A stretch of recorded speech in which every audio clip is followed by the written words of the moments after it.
మన తండ్రి అయిన దేవుని నుండి ప్రభువైన యేసుక్రీస్తు నుండి కృపా సమాధానమే కలుగునుగాక. ఆమేన్. తృతీయోపదేశ కాండము 6వ అధ్యాయము చూడండి. మొదటి నుంచి, నీవును నీ కుమారులను నీ కుమారుని కుమారులను నీ దేవుడైన యెహోవాకు భయపడి నేను నీకు ఆజ్ఞాపించిన కట్టడలని ఆచరణలని నీ జీవిత దినములన్నిటినీ కైకొనొచ్చు నువ్వు దీర్ఘాసునట్లు మీరు స్వాధీనపరచుకుంటకు ఏది దాటి విడిచిన దేశమంతా మీరు జరుపుకున్నట్టుకు మీకు బోధింపవలని మీ దేవుడైన యెహోవా ఆజ్ఞాపించిన ధర్మమంతయు అనగా కట్టడలను విధులు ఇవే ప్రార్థన చేసుకుంటాం.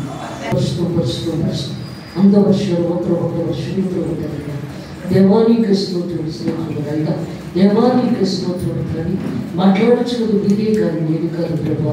నీ నోటి మాటలు ప్రతి ఒక్కరి ధ్యానం నీకు అంగీకారంగా ఉండేలా చేయమని ప్రతి బిడ్డతో నువ్వు మాట్లాడాలి. పరలోష్యముతాడు. థ్యాంక్ యూ పరిశుద్ధాత్మ దేవా, నీకే వందనాలు ప్రభా. ఆమేన్. పరిశుద్ధాత్మ దేవుడు ఏం మాట్లాడుతున్నాడంటే, దేవాది దేవుడు సర్వాధికారుడు సృష్టికర్త సర్వోన్నతుల దేవుడు ఆయన. వాక్యమే దేవుడు, దేవుడే వాక్యం. వాక్యం రెండొంచులు గల కట్టం కీడులోంచి ముగ్గులోంచి బయటకు లాగేస్తుంది. అందుకే దేవుడు మాట్లాడుతున్నాడు. చాలా చిన్నది. సర్వాధికారుడు సృష్టికర్త సర్వోన్నతుల దేవుడు ఆయన. వాక్యమే దేవుడు, దేవుడే వాక్యం. వాక్యం రెండొంచులు గల కట్టం కీడులోంచి ముగ్గులోంచి బయటకు లాగేస్తుంది. అలాంటి వాక్యం మనం ఎంతవరకు చదువుతున్నాం, ఎంతవరకు ధ్యానిస్తున్నాం, ఎంతవరకు స్తుతిస్తున్నాం, ఎంతవరకు ఆరాధిస్తున్నాం, ఎంతవరకు కన్నీటితో ప్రార్థన చేస్తున్నాం, ఎంతవరకు కన్నీటితో గౌజాడుతున్నాం. అందుకే దేవుడు మాట్లాడుతున్నాడు. ప్రతి మనిషి కూడా దేవుని ఆజ్ఞలు పాటించి దాని ప్రకారంగా నడుచుకున్నప్పుడే దేవుని ఆశీర్వాదాలు మనం పొందగలరు. అందుకే దేవుడు మాట్లాడుతున్నాడు కదా. ఎందుకంటే తృతీయోపదేశ కాండము 6వ అధ్యాయంలో దేవుడు చెప్తున్నాడు కదా, నీవును నీ కుమారులను నీ కుమారుని కుమారుడు. ఎందుకంటే బిడ్డలు అందరూ దేవునికి భయపడాలి, దేవుని స్తుతించాలి, దేవుని ఆరాధించాలి, దేవుని సన్నిధిలో కన్నీటి కార్చాలి, దేవుని సన్నిధిలో ఏడవాలి. అందుకే చెప్తున్నాడు దేవుడు ఇక్కడ, నీ దేవుడైన యెహోవాకు భయపడి, ఈ దేవుడైన యెహోవాకి భయపడి నీవు, అందుకంటున్నాడు భయపడి నేను నీకు ఆజ్ఞాపించాను కట్టడలని ఆజ్ఞలని నీ జీవిత దినములన్నిటికీ గైకొనొచ్చు నువ్వు దీర్ఘాసునట్లు. ఎందుకంటే ఈ ఆచరణను పాటించినప్పుడు నువ్వు దీర్ఘాసులు అవుతావు. అందుకే దేవుడు మాట్లాడుతున్నాడు. సర్వాధికారుడు సృష్టికర్త సర్వోన్నతుల దేవుడు ఆయన. అందుకే దేవుడు మాట్లాడుతున్నాడు, దీర్ఘాసునట్లు మీరు స్వాధీనపరుచుకున్నటకు ఏది దాటి వెళ్ళుచున్నా దేశమందు మీరు జరుపుకున్నటకు మీకు బోధింపవలని మీ దేవుడైన యెహోవా ఆజ్ఞాపించిన ధర్మమంతయు అనగా. ఎందుకంటే ఎర్ర సముద్రము దాటి వచ్చారు ఐగుప్త ప్రజలు, ఇశ్రాయేలు జనకం. దేవుడు ఎర్ర సముద్రాన్ని దాటించి తీసుకొని వెళ్ళాడు అగ్నిస్తంభాన్ని, మేఘస్తంభాన్ని పట్టుకొని. అందుకే దేవుడు మాట్లాడుతున్నాడు కదా, ఏది దాటి వెళ్ళుచున్న దేశమందు మీరు జరుపుకున్నట్టుకు మీకు బోధింపవాలని. ఎందుకంటే యాత్రలన్నీ కూడా దేవుడు బోధిస్తున్నాడు, దీని ప్రకారంగా నడుచుకోమని చెప్తున్నాడు దేవుడు ఇక్కడ. బోధింపవాలని మీ దేవుడిని యెహోవా ఆజ్ఞాపించిన ధర్మమంతయు అనగా కట్టడలు విధులు ఇవే. కాబట్టి ఇశ్రాయేలు నీ పితరులైన దేవుడు, నీ పితరుల దేవుడైన యెహోవా నీతో చెప్పిన ప్రకారము వారి దేవుడు భ్రమించే దేశంలో మేలు కలిగి బహుగా అభివృద్ధి పొందినట్లు నువ్వు వాటిని విని అనుసరించి నడుచుకునేవాడు. అందుకే దేవుడు మాట్లాడుతున్నాడు. కాబట్టి ఇశ్రాయేలు నీ పితరుల దేవుడైన యెహోవా. ఎందుకంటే ఇశ్రాయేలు అంటే యాకోబు. తుంటికీల తన్ని సరి చేశాడు యాకోబు. ఎందుకంటే మోసగాడు. తన అన్నదమ్ముల ఇద్దరిలో అన్న తప్పు చేశాడు, వ్యభిచారి పనులు చేసిన వల్ల అతను క్షమించలేకపోయాడు దేవుడు. కానీ యాకోబు మోసగాడైనా అది పైనే ఉంటుంది, శరీరం పైనే. అందువల్ల అతను క్షమించి తుట్టికల మీద తన్నడం అంటే గిల్లగిల్లలు ఆడిపోతాడు మనిషి. చాలా భయంకరంగా అనమాట. అప్పుడు దేవుడు వెళ్ళిపోతున్నాడు దాటి. అప్పుడు గబ్బగా వెళ్ళాలి, పాదాలు పట్టుకుని కన్నీరు కార్చి, నువ్వు నన్ను ఆశ్రయిస్తాను కానీ వెళ్ళడానికి వీలేదన్నాడు యాకోబు. ఈ దినం నుంచి నువ్వు మోసగాడిన యాకోబు కాదు, నువ్వు ఇశ్రాయేలు అన్నాడు. అందుకే దేవుడు మాట్లాడుతున్నాడు. అదే చెప్తున్నాడు. కాబట్టి ఇశ్రాయేలు నీ పితరుల దేవుడైన యెహోవా నీతో చెప్పిన ప్రకారము, యెహోవా నీతో చెప్పిన ప్రకారం వారు తేలి ప్రవహించే దేశంలో వేదికలకి ఎందుకంటే బాలికల్ని ప్రపంచ దేశానికి దేవుడు పంపిస్తున్నాడు ఇశ్రాయేలు జనాంగాన్ని. అందుకే దేవుడు మాట్లాడుతున్నాడు. అప్పుడు మోషే వచ్చి అడుగుతాడు, దేవా బాలికల్ని ప్రపంచ దేశానికి పంపిస్తున్నావా ఇశ్రాయేలు జనాంగాన్ని అన్నప్పుడు, అవును నిన్ను మాత్రం నేను పంపడం లేదన్నాడు. వాళ్ళందరినీ పంపిస్తున్నాను కానీ నిన్ను పంపించడం లేదు అన్నాడు దేవుడు. చూడు అన్నాడు. కొండ ఎక్కి ఆ బాలికల్ని ప్రపంచ దేశాన్ని చూస్తాడు మోషే. బాలికలను ప్రపంచ దేశం అంటే ఇక కరువు ఉండదు, అక్కడ చాలా సమృద్ధిగా ఉంటుంది. అక్కడికి పంపిస్తున్నాడు ఇశ్రాయేలు జనాంగాన్ని. కానీ మోషేను మాత్రం పంపించలేదు. నేను ఇక్కడే చంపేస్తాను అన్నాడు దేవుడు అక్కడ. అందుకే దేవుడు మాట్లాడుతున్నాడు అక్కడ. చిన్న తప్పు చేస్తేనే తట్టుకోలేకపోతున్నాడు దేవుడు అక్కడ. అందుకే దేవుడు మాట్లాడుతున్నాడు. అలాంటిది ఇక్కడ మోషేను కూడా అతను తప్పు చేయలేదు. అందుకే దేవుడు సెలవిస్తున్నాడు అక్కడ. సర్వసృష్టికర్త సర్వోన్నత దేవుడు ఆయన ఐగుప్తు ప్రజలను తీసుకొని వచ్చేటప్పుడు దాహం ఇస్తుంది మాకు అన్నప్పుడు అప్పుడు బండ మీద కొట్టమని చెప్పాడు. బండ మీద కొడితే నీరు బయటకు వస్తుంది. ఆ నీరు ఆ కొమ్మ వేసి నీటిలో పడాయి. అప్పుడు మంచి నీరుగా మారుతుంది అన్నాడు దేవుడు అక్కడ. అతను మామూలుగా కొడతాడు. దేవుడు నామాన్ని పెట్టి కొట్టకుండా మామూలుగా ఏదో ఆలోచిస్తూ కొట్టేస్తాడు ఆ బండని. అందుకు ఒక తప్పుగా దేవుడు ఇచ్చాడు అక్కడ. ఆ తర్వాత 10 జీవ పలకని తీసుకొస్తుండగా ఆ వాళ్ళు చేసే తప్పుడు పనులకి ఆ 10 విసురు కొడతాడు. అప్పుడు దేవుడు, నీవు కోపపడడానికి వీలేదు, నేను కోపపడినా పర్వాలేదు కానీ నువ్వు సేవకుడు కోపపడకూడదు అన్నాడు దేవుడు అక్కడ. అందువల్ల రెండో తప్పుగా ఇచ్చాడు దేవుడు అక్కడ. అందువల్ల అతన్ని చంపేస్తాడు మోషే అక్కడ. బాలికలను ప్రపంచ దేశానికి నేను పంపడం లేదు, నేను ఇక్కడే చంపేస్తున్నాను అన్నాడు. అందుకంటున్నాడు ఇక్కడ. కాబట్టి ఇశ్రాయేలు నీ పితరుల దేవుడైన యెహోవా నీతి చెప్పుల ప్రకారము బాలికలను ప్రవహించే దేశంలో వేరు కలిగి బహుగా అభివృద్ధి నొందినట్లు నువ్వు వాటిని విని అనుసరించి నడుచుకోవాలి. ఎందుకంటే దేవుని మాట ప్రకారంగా దేవుని ఆజ్ఞల ప్రకారంగా నడుచుకోవాలి అక్కడ. ఇశ్రాయేలు వినుము, మన దేవుడైన యెహోవా అద్వితీయుడైన యెహోవా. ఆజ్ఞలు ఎలా ఉంటాయో చెప్తున్నాడు దేవుడు. దేవుని ఆజ్ఞలు ఎలా ఉంటాయో ఇక్కడ మాట్లాడుతున్నాడు. ఇశ్రాయేలు వినుము, మన దేవుడైన యెహోవా అద్వితీయుడైన యెహోవా. భయంకరమైన వ్యక్తి, అగ్నివంతుడు, భయంకరకారుడు ఆయన. మామూలు మనిషి కాదు. కానీ యేసు ప్రభు స్వార్థకుడు, దీన మనసు గలవాడు ఆయన. అందుకంటున్నాడు, ఇశ్రాయేలు వినుము, మన దేవుడైన యెహోవా అద్వితీయుడైన యెహోవా. నీ పూర్ణ హృదయముతోను, నీ పూర్ణ ఆత్మతోను, నీ పూర్ణ శక్తితోను నీ దేవుడైన యెహోవాను ప్రేమించవలెను. మొక్కుబడి ప్రార్థన చేయకూడదు, వేషధారణగా ఉండకూడదు. అందుకంటున్నాడు, మనస్ఫూర్తిగా నువ్వు ప్రార్థన చేసినప్పుడే దేవుడు నీ మొరలకిస్తాడు. ఆ మాటే చెప్తున్నాడు ఇక్కడ. నీ పూర్ణ హృదయముతోను, నీ పూర్ణ ఆత్మతోను, నీ పూర్ణ శక్తితోను నీ దేవుడైన యెహోవాను ప్రేమించేవాడు. ఈ 3 పనులు చేయాలి దేవుడిని ప్రార్థించినప్పుడు. మనస్ఫూర్తిగా దేవుడు అంటున్నాడు ఇక్కడ, మోకరించి. ఎందుకంటే మోకాళ్ళు నొప్పులు ఉన్నవాళ్ళు, కాళ్ళు నొప్పులు ఉన్నవాళ్ళు కాదు, వాళ్ళు కూర్చొని ప్రార్థన చేసుకోవచ్చు. కానీ మామూలు వాళ్ళు చిన్నపిల్లలు ఉంటారు, యవనస్తులు ఉంటారు, చక్కగా ఆరోగ్యంగా ఉన్నవారు మోకరించి ప్రార్థన చేసుకోవాలి. మోకరించి శరీరము ఆత్మ కూడా దేవునికి సమర్పించుకోవాలి. మన ఆత్మ దేవుని ఆత్మతో కలిసిపోవాలి. అప్పుడే దేవుడు సంతోషపడతాడు అక్కడ. పరిశుద్ధాత్మ ఎప్పుడైతే మనలో ఉంటుందో దేవుని ఆత్మతో కలిసిపోతుంది అక్కడ. అదే చెప్తున్నాడు, నీ పూర్ణ హృదయముతోను, నీ పూర్ణ ఆత్మతోను, నీ పూర్ణ శక్తితోను నీ దేవుడైన యెహోవాను ప్రేమించవలెను. నీ దేవుడైన యెహోవాని ప్రేమించవలెను. నేడు నేను నీకు ఆజ్ఞాపించిన మాటలు నీ హృదయంలో ఉండవలను. నేను ఆజ్ఞాపించిన మాటలు నీ హృదయంలో ఉంచుకోవాలి, అది విడిచిపెట్టకూడదు. ఎందుకంటే హృదయమే దేవుడికి కావాలి. నీ మనసే, నీ దీపము, నీ జీవమే దేవుడికి కావాల్సింది. అది దేవుడు తన జీవాన్ని దేవుడి దగ్గరికే పెడుతుంది. అందుకు దేవుడు ఏమంటున్నాడు, నేను నీకు ఆజ్ఞాపించే మాటలు నీ హృదయంలో ఉండగలడు, నీ హృదయంలో ఉంచుకోవాలి. నీవు నీ కుమారుడు వాటిని అభ్యసింపచేసి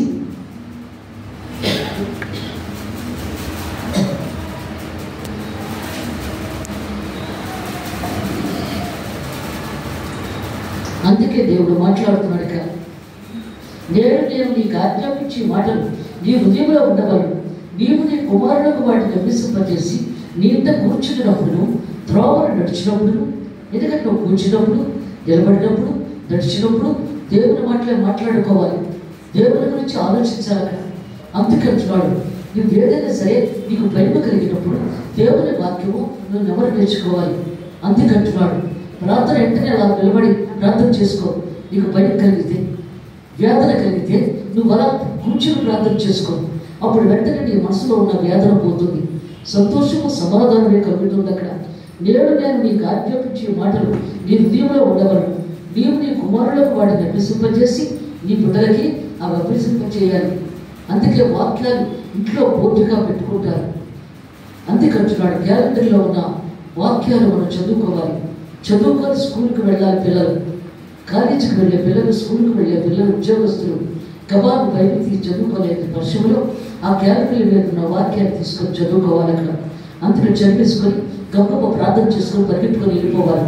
అందుకంటున్నాడు దేవుడిక నేను నీకు ఆజ్ఞాపించే మాటలు నీ హృదయంలో ఉండవలను. నీవు నీ కుమారులకు వాటిని అభ్యసింపజేసి నీ ఇంట కూర్చున్నప్పుడు, త్రోవను నడిచినప్పుడు, పట్టుకున్నప్పుడు, లేచినప్పుడు వాటి గురించి మాట్లాడవలను. ఎంత చక్కగా చెప్తున్నాడో చూడండి దేవుడు. పడుకుంటేటప్పుడు, ఎందుకంటే నువ్వు కుటుంబారాధన చేసుకుంటున్నావు, కానీ నువ్వు మంచం మీదకి వెళ్ళినప్పుడు నువ్వు అక్కడ కూడా కూర్చొని ప్రార్థన చేసుకోవాలి. ప్రభువా, నేను పడుకుంటున్నాను, నువ్వే నా కాపుదల కాసి దేవతలు మంచం చుట్టూ ఏర్పాటు చేయండి ప్రభా. నీ ఆశీర్వాదాలు పడి ఏ సాధనలు కూడా, ఏ దొంగలపై కూడా ఉండకుండా మంచిగా మమ్మల్ని కాపాడండి ప్రభా అని చెప్పి ప్రశాంతంగా నిద్ర పట్టేలా చేయమని ఉదయకాలమే లేచి నేను స్తుతించుకునే భాగ్యం నాకు కలిగించండి ప్రభా ప్రార్థన చేసుకొని పడుకోవాలి. అప్పుడే దేవుడు నీ కాపుదల కాస్తాడు. అందుకే దేవుడు మాట్లాడుతున్నాడు ఇక్కడ. అదే చెప్తున్నాడు, త్రోవను నడిచినప్పుడు, పండుకున్నప్పుడు, లేచినప్పుడు వాటిని గురించి మాట్లాడగలడు. సూచనగా వాటిని నీ చేతికి కట్టుకొనగలడు. అవి నీ కన్నుల నడుమ భాస్కరమై ఉండగలడు. రెండు కన్నుల గురించి మాట్లాడుతున్నాడు దేవుడు ఇక్కడ. ఎందుకంటే శరీరాస, నేత్రాస, జీవముడము ఇవన్నీ సాధన పెట్టి శరీర కోరిక, నేత్ర కోరిక. అందుకే రెండు కన్నుల మధ్య నీ వాక్యాన్ని పెట్టుకోవాలంటున్నాడు దేవుడు ఇక్కడ. రెండు కన్నుల మధ్యది. అందుకే దేవుడు మాట్లాడుతున్నాడు ఇక్కడ. ఎందుకంటే రెండు కట్లు కలిగి నరకాలలో పడవేయబట్టు కంటే ఏ కన్నుతో తప్పు చేసావో ఆ కన్ను పీకేసి పరలోక రాజ్యంలో ప్రవేశించాలి. ఎందుకంటే నువ్వు చూపు ద్వారా తప్పు చేస్తున్నావు, నువ్వు పాపం చేస్తున్నావు. నువ్వు అందుకంటున్నాడు, రెండు చేతులు కలిగి నరకాలలో పడవేయబట్టు కంటే ఏ చేతితో తప్పు చేసావో అది నరికేసి పరలోక రాజ్యంలో ప్రవేశించమన్నాడు దేవుడు. రెండు కట్లు కలిగి నరకాలలో పడవేయబట్టు కంటే ఏ కన్నుతో తప్పు చేస్తున్నావో ఆ కన్ను పీకేసి పరలోక రాజ్యంలో ప్రవేశించమంటున్నాడు. అందుకే దేవుడు మాట్లాడుతున్నాడు ఇక్కడ. సర్వసృష్టికర్త, సర్వోన్నత దేవుడు ఆయన. అవన్నీ కన్నుల నడుము భాస్కరమై ఉండవలను.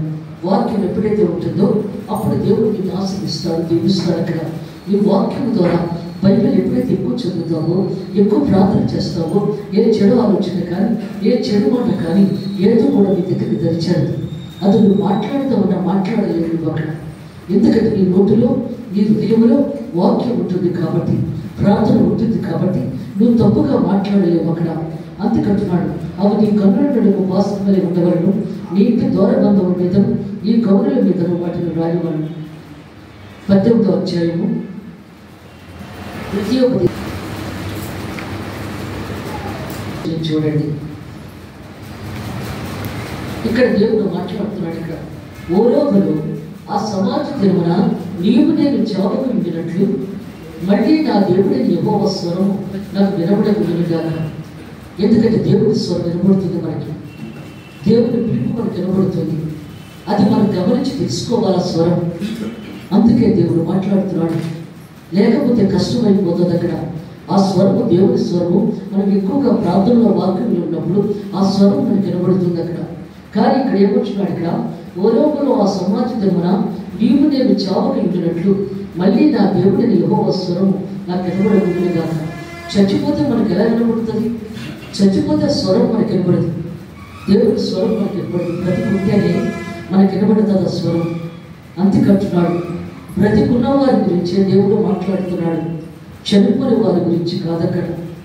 చనిపోయిన వారికి ఏమీ లేదు. ఈ బొద్దులో ప్రాణం ఉన్నప్పుడే కానీ బొద్దు దాటిపోతే ఇంకేం ఉండదు అక్కడ. నువ్వు ఎంత చేసినా ఈ బొద్దులో ప్రాణం ఉన్నప్పుడే చెయ్యాలి. ఏదో నువ్వు చేసినా, ఎక్కువ ప్రార్థనలో ఉన్నా, వాక్యంలో ఉన్నా, సేవ చేసినా, ఏది చేసినా ఈ బొద్దులో ప్రాణం ఉన్నప్పుడే. ఈ బొద్దు దాటిపోతే ఇంకేం ఉండదు అక్కడ. అందుకే దేవుడు మాట్లాడుతున్నాడు, సమయం దేవుడు ఇచ్చినప్పుడే మనం ఉపయోగించుకోవాలి. సమయం దాటిపోతే కుదరదు అక్కడ. అందుకే దేవుడు మాట్లాడుతున్నాడు ఇక్కడ. జీవాధిపతిన దేవుడు, సర్వోధికారుడు, సృష్టికర్త, సర్వోన్నతుల దేవుడు ఆయన.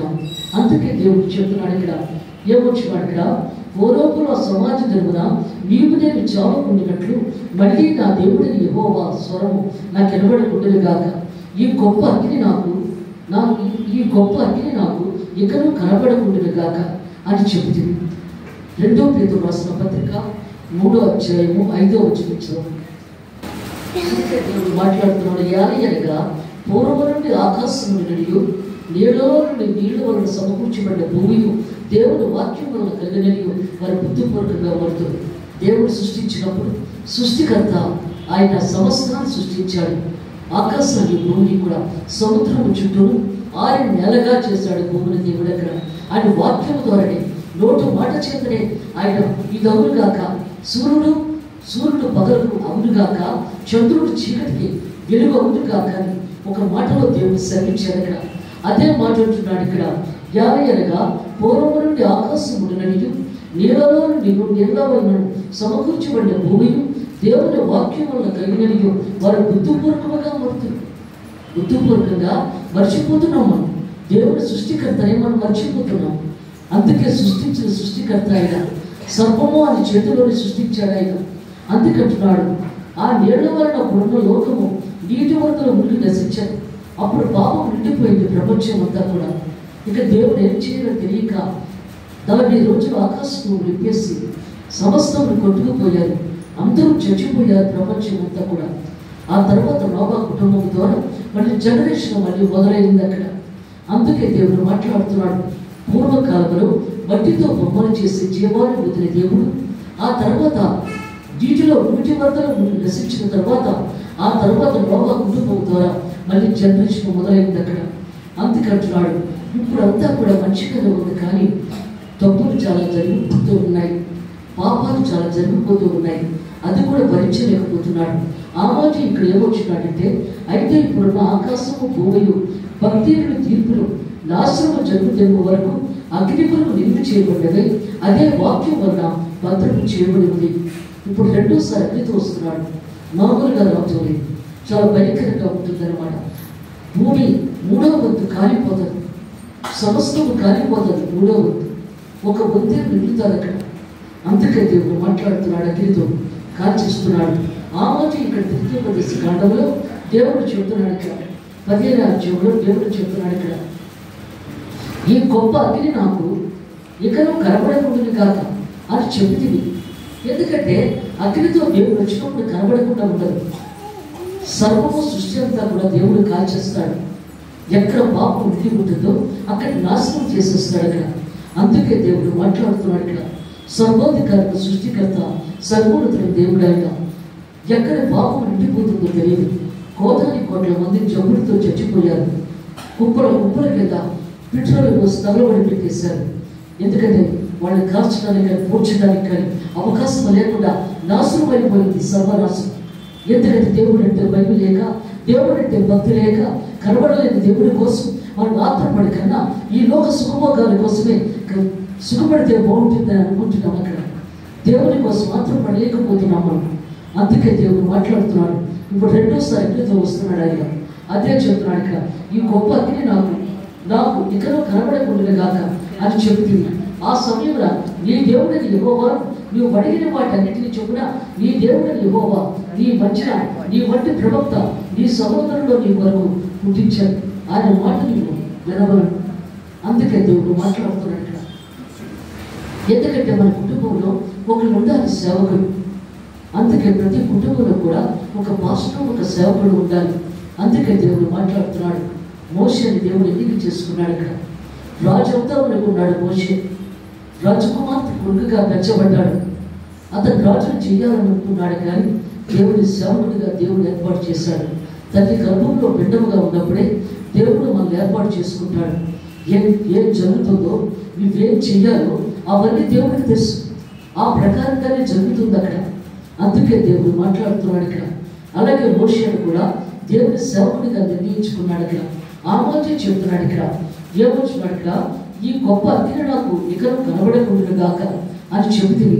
ఆ సమయంలో నీ దేవుడైన యెహోవాను నీవు అడిగిన వాటన్నిటి చొప్పున నీ దేవుడైన యెహోవా నీ మధ్యను నా వంటి ప్రవక్తను నీ సహోదరులను నీ కొరకు పుట్టించాను.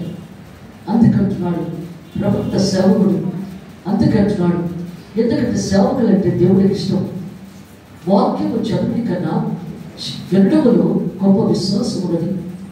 చదువుతున్నప్పుడు కూడా విశ్వాసం ఉంటుంది, కానీ వాక్యం విడవర్చి చెప్పడంలో అక్కడ విశ్వాసం కలుగుతుంది. అక్కడ అందుకే సేవకులను ఏర్పాటు చేస్తాడు. అందులో ఉన్న మర్మాన్ని బయలుపరిచి ప్రతి ఒక్కరికి కూడా తెలియపరచడానికి దేవుడు చేస్తాడు అక్కడ. అందుకే సేవకులు ఉంటారు, ఆ వాక్యాన్ని విడవర్చి చెప్పడానికి. అందుకే దేవుడు మాట్లాడుతున్నాడు.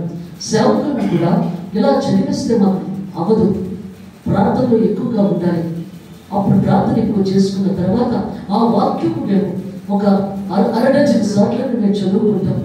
అది బుర్రలోకి వెళ్ళే వరకు కూడా చదువుకొని అప్పుడు పులిపిటి దగ్గరికి వస్తున్నారు. ప్రభా, నువ్వే మాట్లాడాలి, కానీ నేను మాట్లాడలేదు తండ్రి. పరిశుద్ధాత్మ దేవా, నీవు నాలో ఉండి మాట్లాడు ప్రభాని మేము ప్రార్థన చేసుకొని పులిపిటి ఎక్కుతాం అక్కడ వాక్యం చెప్పడానికి. అప్పుడు దేవుడు మాలో ఉండి మాట్లాడతాడు అక్కడ. అందుకే చాలా కష్టం, ఎందుకంటే వాక్యం చెప్పడం సులువనుకో ఒకటి, చాలా కష్టపడాలి అక్కడ. అందుకే దేవుడు మాట్లాడుతున్నాడు ఇక్కడ. అదే చెప్తున్నాడు ఇక్కడ, నీ దేవుడిని యెహోవా నీ మధ్యన నా వంటి ప్రవక్తను నీ సహోదరులు నీ కొరకు పుట్టించారు. ఆయన మాట నీవు వినవలను, ఎందుకంటే సేవకుల మాట వినాలి. మరియు యెహోవా నాతో ఇట్లను వారు చెప్పిన మాట మంచిది, సేవకులు చెప్పిన మాట మంచిది. వాళ్ళ మాట విన్నప్పుడే మనం కూడా మంచిగా అవుతాం. అందుకే దేవుడు మాట్లాడుతున్నాడు, వారి సహోదరులలో నుండి నీ వంటి ప్రవక్తను వారి వరకు పుట్టించేదను, అతని నోట నా మాటలు ఉంచేదను. ఎందుకంటే ఆ ప్రవక్త నీ సహోదరునిలో ఒక ఆయనకి. అందుకే దేవుడు మాట్లాడుతున్నాడు ఇక్కడ. సర్వ సృష్టికర్త సర్వోన్నత దేవుడైన రోడమ్మ గారు చాలా సంవత్సరాలు అమ్మతో నేను చాలా కలిసి ఉన్నాను. నాన్నగారు అమ్మ కూడా చాలా ప్రేమగా నన్ను చూసుకునేవారు, మంచిగారు. అలాంటిది పాస్టర్ గారు ఆయన సేవకు వెళ్ళేటప్పుడు ప్రార్థన చేయమ్మా, ఆయన సేవకులు అంతే అవుతారా లేదా అని ప్రార్థన చేయమన్నప్పుడు ప్రార్థన చేసి సేవకులు అవుతారండి, ఆయన పంపించండి ట్రైనింగ్ అని చెప్పారు. వెంటనే ఆవిడకి ట్రైనింగ్కి పంపించారు. మంచిగా ఆయన పెద్ద పాస్టర్గా ఒక దేవుడు నిర్ణయించాడు. అలాగే పాస్టర్ గారిని కూడా ఫోటో చూపించి ప్రార్థన చేసి చెప్పమన్నప్పుడు ఫోటో చెప్పి నిన్నే పాస్టర్ గారి భార్య అవుతుందండి అని చెప్పి, ఎందుకంటే వాళ్ళ ఇంట్లో పిల్లలందరి గురించి ప్రార్థన చేసేదాన్ని. వాళ్ళ వివాహాలు జరిగే ముందే ప్రార్థన చేసి అంత మంచిగా దేవుడు ఆ బిడ్డ ద్వారా ఆ బిడ్డ ఎప్పుడు కూడా తన బిడ్డల గురించి అందరి గురించి ఎంతో ప్రార్థన చేయించేది. తను చేసేది ప్రార్థన తాను, ఎందుకంటే తన ప్రార్థనే ఈ దినాన్ని వారి కుటుంబాన్ని ఎంతో దేవుడు ఆశ్రయించాడు, దీవించాడు అక్కడ. అలాగే ఏంటంటే ప్రార్థన మనకు కావాలి, దేవుని ఆశీర్వాదము అని కృప మనకు కావాలి అక్కడ. అందుకే దేవుడు ఏమంటున్నాడు ఇక్కడ, ఇట్లా వారు చెప్పిన మాట మంచిది, ఎందుకంటే దేవుని సేవకులు చెప్పిన మాట మంచిది. వారి సహోదరుల నుండి నీ వంటి ప్రవక్తను వారి కొరకు పుట్టించారు. మన అక్క చెల్లెల అన్నదమ్ములలో ఒక సహోదరుని దేవుని సేవకులుగా దేవుడు ఏర్పాటు చేస్తాడు. అతని నోటు నా మాటలు ఉంచేదను, ఎందుకంటే ఆ సేవకుల నోట్లో నా మాటలు నేను ఉంచుతా ఉంటున్నాడు దేవుడు అక్కడ. ఆయనే మాట్లాడతాడు అక్కడ. అందుకే చెప్తున్నాడు ఇక్కడ, నా మాటలు ఉంచేదను, నేను అతనికి ఆజ్ఞాపించినది యావత్తు అతడు వారితో చెప్పాను. అతడు నా నామమును చెప్పే నా మాటలు వినేవారిని దాని గురించి విచారణ చేసేదను. అందుకంటున్నాడు, ప్రతి ఒక్కరు కూడా ఎలా సేవ చేస్తారో, ఎలా వాక్యం చెప్తారో దేవుడు చూస్తాడు. దేవుడు దాని ప్రకారంగా ఆయన జరిగించుకుంటాడు అక్కడ. అందుకే దేవుడు మాట్లాడుతున్నాడు. నేను 5 సంవత్సరాలు విశాఖపట్నం అంతా సేవ చేశాను. చేసిన తర్వాత సేవ అలా జరుగుతుందిలే అనుకునేదాన్ని, కానీ దేవుడు చర్చి పెట్టమని చెప్పన్నాడు. నాకు చర్చి పెట్టడం నాకు సరిగ్గా స్థలము సరిలేదు, డబ్బులు కూడా లేవు ప్రభా అని అన్నప్పుడు ఈ మాట నాకు చెప్పాలి కదా నువ్వు, అందువల్ల నీ అంటుదస్తులు కడుతున్నావు కదా, దాన్ని భద్రపడి చర్చి కట్టి అన్నాడు. ఎందుకంటే నేను పాస్టర్ అవుతానని నేను అనుకోలేదు. దేవుడు నిర్ణయించాడు, నన్ను సేవకుడిగా నిర్ణయించినాను. అప్పటికీ చెప్పాను, స్త్రీ పులిపెట్టి ఎక్కకూడదని ఉంది కదా బైబిల్లో, అందుకు పాస్టర్ గారిని పెడతాను అన్నప్పుడు పాస్టర్ గారిని పెడితే నిన్నెందుకు నేను చర్చి కట్టమంటాను, నువ్వే పులిపెట్టి అన్నాడు. నేను వచ్చేటప్పటికి ఆడవాళ్ళు లేరు, మగవాళ్ళు లేరు, ఎవరు నిక్కచ్చిగా సేవ చేస్తారు వాళ్ళే నాకు కావాలన్నాడు దేవుడిక. అందువల్ల ఎందుకంటే చర్చి పెట్టించుకున్నటువంటి దేవుడే పెట్టించుకున్నాడు. నేను పెట్టలేదు, నాకు ఇష్టపడకుండా చేయలేదు. సేవ అంటే చేశాను కానీ చర్చి పెట్టాలని నేను అనుకోలేదు. అది దేవుని ఏర్పాటు ప్రకారంగానే జరిగింది. ఎందుకంటే దేవుడు మమ్మల్ని పరీక్షిస్తాడు. సేవకులు ఎలా సేవ చేస్తారు, ఎలా నిక్కచ్చిగా ఉండగలరు, నా గొర్రెలు ఎలా చూస్తారు. అందుకే దేవుడు చూస్తాడు.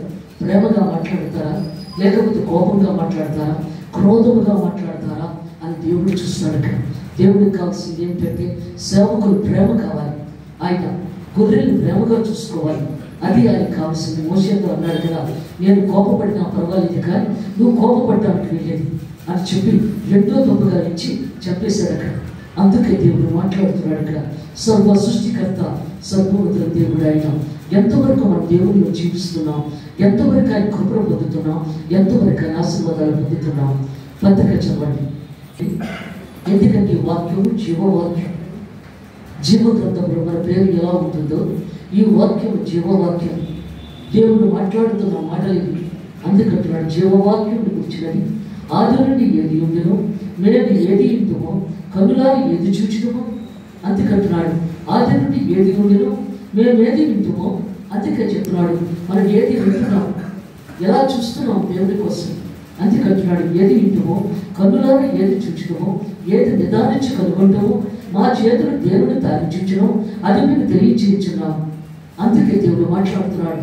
మనం ఏదైనా సరే స్పర్శ ఆదరణ మనుషులు ముట్టుకున్నప్పుడు ఆయన ఎలా ఉన్నారు, ఆయన ఎలా ఉంటున్నారు అని మనం ముట్టుకున్నప్పుడు అందుకే దేవుడు మాట్లాడుతున్నాడు.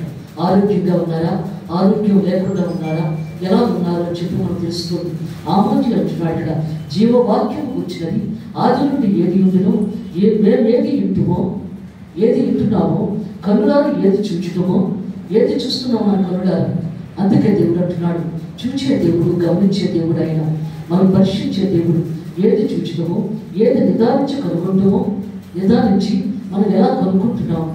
ఏది నిదానించడం అంటే మనము ప్రత్యక్షముగా మనసులో మంచిగా నిదానించి చూడాలి, ఆలోచించాలి, దాని ప్రకారంగా నడుచుకోవాలన్నా కనుగొంటాము. మా చేతులు దేవుని దాన్ని చూచడం, అది మీకు తెలియచేస్తున్నాం. ఆ జీవము ప్రత్యక్షమాయం. ఎందుకంటే జీవం అంటే యేసు ప్రభు, దేవుడే ప్రత్యక్షమాయం. తండ్రి యొద్ద ఉండి మాకు ప్రత్యక్షమైన నిత్య జీవమును మేమే చూచి ఆ జీవముల గురించి సాక్ష్యం ఇచ్చు, ఈ జీవం గురించి సాక్ష్యం ఇస్తున్నాం. అందుకంటున్నాడు మన సాక్ష్యం చెప్తాం కదా, అందుకే ఆ సాక్ష్యం దేవుడికి కావాల్సింది. అందుకంటున్నాడు తండ్రిలో ఉండి మాకు ప్రత్యక్షమైన ఆ నిత్య జీవమును మేము చూచి ఆ జీవముల గురించి సాక్ష్యం ఇచ్చుచున్నాము. ఆ జీవం గురించి మేము సాక్ష్యం ఇచ్చు దానిని తెలియపరుచుతున్నాము. మేము తెలియపరుస్తున్నాం. దేవుని వాక్యంలో మర్మాలు మీకు తెలియపరుచుతున్నాము. మాతో కూడా మీకును సహవాసము కలిగినట్లు. అంతేకంటున్నాడు దేవుడితో మన సహవాసం కలిగి ఉండాలి. ఆయన రుచి తెలియాలి, ఆయన మాధుర్యం తెలియాలి. ఆయన రుచి ఎప్పుడైతే తెలుస్తుందో నువ్వు వారిని విడిచిపెట్టావు, ఆయనతో నువ్వు కలిసి ఉంటావు. ఎంతమంది ఇంది చెప్పినా నాకు దేవుడే కావాలి, నాకేమీ అక్కర్లేదు. అందుకంటాడు యోబు అంటాడు కదా, ఎందుకంటే శరీరం అంతా కూడా దురదలతో నిండిపోయి ఉన్నప్పుడు అప్పుడు ఆ దురదలు అవి కోకలేకపోతూ ఎదుర్కొంటున్న సీసా తీసి దాన్ని బద్దలగొట్టి ఒళ్ళంతా కోకేస్తున్నప్పుడు ముక్కలు వచ్చి ఒళ్ళంతా రక్తమే అయినా దేవుని దూషించలేదు. నా విమోచకుడు సజీవుడని ఆయన భూమి మీద కనుగొందని నా చర్మము చీకుపోయినను ఆయన నేను కరుణారా చూచను. నా ఎముకలు ఏమైపోయినా, నా చర్మం ఏమైపోయినా నా దేవుడు నాకు కావాలి. నాకేమి వద్దు. నేను ఎంత బాధను భరిస్తాను, ఎంత ఏదైనా తట్టుకుంటాను. ఎందుకంటే ఆయన రుచి తెలుసు. యోబు తెలుసు, ఆయన దేవుడు రుచి తెలిసి ఆయన ఆత్మగా ప్రార్థన చేస్తున్నాడు. ఒళ్ళంతా రక్తం వచ్చేస్తుంది, ఎందుకంటే ముక్కలు వచ్చేస్తుంది శరీరం అంతా కూడా. అయినా దూషించలేదు అక్కడ, ఎందుకంటే అది ఆయన రుచి, ఆయన మాధుర్యం. అదే చెప్తున్నాడు దేవుడు అక్కడ. ఎందుకంటే క్రైస్తవ జీవితం అంటే క్రీస్తు స్వరూపంలో మార్చబడ్డవాడే క్రైస్తవుడు. ఆయన స్వరూపంలో మార్చబడాలి. అందుకంటున్నాడు దేవుని మనసుతో మన మనసు కలిసిపోవాలి అక్కడ. అదే చెప్తున్నాడు ఇక్కడ. ఏమంటున్నాడు మాతో కూడా మీకును సహవాసము కలిగినట్లు. దేవుడితో మన సహవాసం కలిగి ఉండాలి, ప్రేమ కలిగి ఉండాలి, ఆదరణ కలిగి ఉండాలి. అందుకంటున్నాడు ఇక్కడ మాతో కూడా మీకును సహవాసము కలిగినట్లు మేము చూచిన దాన్ని వినే దాన్ని. ఎందుకంటే మనము చూస్తున్నాం. అందుకే దేవుడు మాట్లాడుతున్నాడు ఇక్కడ. మేము చూచిన దాన్ని వినే దాన్ని మీకును తెలియచేస్తున్నాము, తెలియపరుస్తున్నాడు దేవుడు ఇక్కడ. అందుకే దేవుడు మాట్లాడుతున్నాడు ఇక్కడ. తెలియచేస్తున్నాము మన సహవాసం అయితే తండ్రితో కూడా. అంతేకాదు మన సహవాసములు కూడా తండ్రితో, యేసు ప్రభుతో, తండ్రి, కుమార, పరిశుద్ధాత్మ త్రియేక దేవుడే, త్యాగము కలిగిన దేవుడు ఆయన. ఆయన కుమారుడైన యేసుక్రీస్తుతో కూడా ఉన్నది. యేసు ప్రభుతో కూడా మనకు ఉంది. మన సంతోషము పరిపూర్ణమైతే మేము ఈ సంగతులను రాయించున్నాం. ఎందుకంటే మనకు సంతోషము, ఆనందం. అందుకే దేవుడు మాట్లాడుతున్నాడు. ఆ సంతోషం ఉన్నప్పుడే దేవుడితో కలిసి జీవించగలం మనం. ఎందుకంటే దేవుడి వాక్యం ద్వారా, ప్రార్థన ద్వారా మనకు సంతోషం దేవుడు ఇస్తాడు, ఆనందాన్ని ఇస్తాడు. మనకి ఏ కష్టం వచ్చినా, బాధ వచ్చినా మనకు కూర్చొని ప్రార్థన చేసేసుకోవాలి. రోడ్డు మీద నీకు వేదన కలిగిందనుకో, మనసుకు వేదన కలిగిందనుకో, వెంటనే రోడ్డు మీద ప్రార్థన చేసుకో. సిగ్గుపడవలసిన పని లేదు. అందుకంటున్నాడు దేవుడు. ఇక్కడ ప్రతిదీ దేవుడు మనకు చూస్తాడు. అదే చెప్తున్నాడు, మన సంతోషం పరిపూర్ణమైతే మేము ఈ సంగతులను రాయించున్నాం. సువార్త చదవండి. సువార్త 1:15.